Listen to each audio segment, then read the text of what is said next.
Pembaca pesan-pesan doa, Ustadz Asep Saifuddin SAG.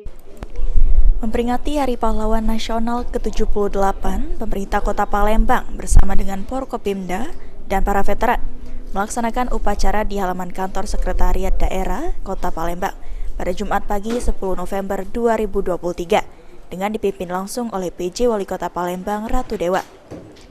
PJ Wali Kota Palembang Ratu Dewa mengatakan jika Hari Pahlawan ini merupakan momentum generasi muda untuk bekerja keras tanpa melupakan jasa para pahlawan untuk menciptakan generasi yang mencintai NKRI dan bisa bergerak maju melawan perubahan.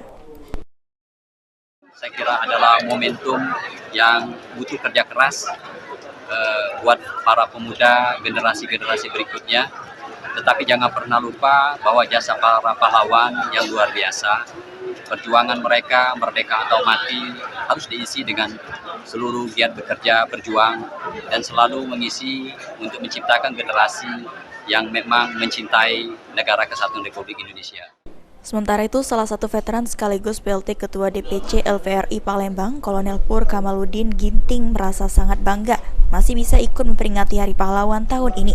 Diharapkan Hari Pahlawan ini bisa menjadi motivasi dan penggugah nasionalisme generasi muda, agar bisa tetap melaksanakan amanah para pahlawan untuk menjaga, memperjuangkan, dan memelihara NKRI. Pada upacara Hari Pahlawan ini, veteran mendapatkan bingkisan dari pemerintah Kota Palembang. Namun diharap ke depan pemerintah Kota Palembang bisa juga memberikan bantuan untuk operasional LVRI sebagai tempat bagi para veteran.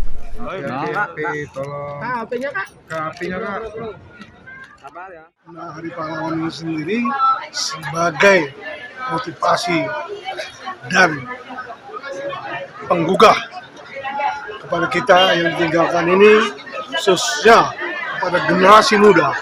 Kita harapkan mereka tetap melaksanakan amanah para pahlawan untuk menjaga dan memperjuangkan, memelihara Negara Kesatuan Republik Indonesia yang berasal dari Pancasila. Sandi Pratama, PAL TV.